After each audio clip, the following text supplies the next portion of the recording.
Act news ఎన్నికల్లో చూడాల్సింది sentiment ను కాదని అభివృద్ధిని గెలిపించాలని సీఎం రేవంత్ రెడ్డి జూబ్లీహిల్స్ ఓటర్లకు పిలుపునిచ్చారు.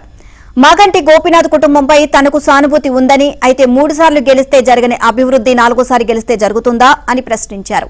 కాంగ్రెస్ ను గెలిపిస్తే అభివృద్ధి అంటే ఏంటో చూపిస్తాము అన్నారు. జూబ్లీహిల్స్ ఉప ఎన్నిక ప్రచారంలో భాగంగా కాంగ్రెస్ అభ్యర్థి నవీన్ యాదవ్ తో కలిసి సీఎం రేవంత్ రెడ్డి శుక్రవారం రాత్రి రోడ్ షో నిర్వహించారు. వెంగళరావు నగర్, సోమాజిగూడ, జవహర్ నగర్ కార్నర్ మీటింగ్ లో మాట్లాడారు. బీఆర్ఎస్ వాల్ సెంటిమెంట్ ను చూపించి గెలిపించాలి అంటున్నారని, కానీ 2007లో పీజేఆర్ మరణించినప్పుడు ఆయన కుటుంబంలోని వ్యక్తిని ఏకగ్రీవం చేద్దామంటే జనతా నై అంటూ అభ్యర్థిని నిలబెట్టలేదా అని ప్రశ్నించారు. నాడు చంద్రబాబు నాయుడు, బీజేపీ కూడా పీజేఆర్ పై ఉన్న గౌరవంతో రాజకీయ వైరుధ్యాన్ని పక్కన పెట్టారని, పీజేఆర్ కుటుంబానికి అండగా నిలిచి మరణించిన కుటుంబంలో ఏకగ్రీవానికి ప్రయత్నించారని తెలిపారు.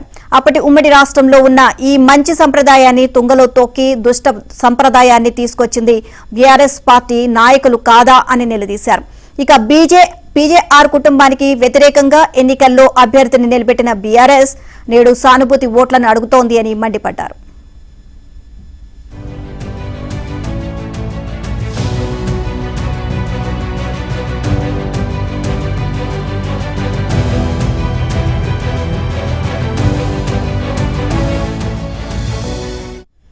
సీఎం రేవంత్ రెడ్డి శనివారం జూబ్లీహిల్స్ నియోజకవర్గంలోని బోరబండ, ఎర్రగడ్డ డివిజన్లో ప్రచారం చేయనున్నారు.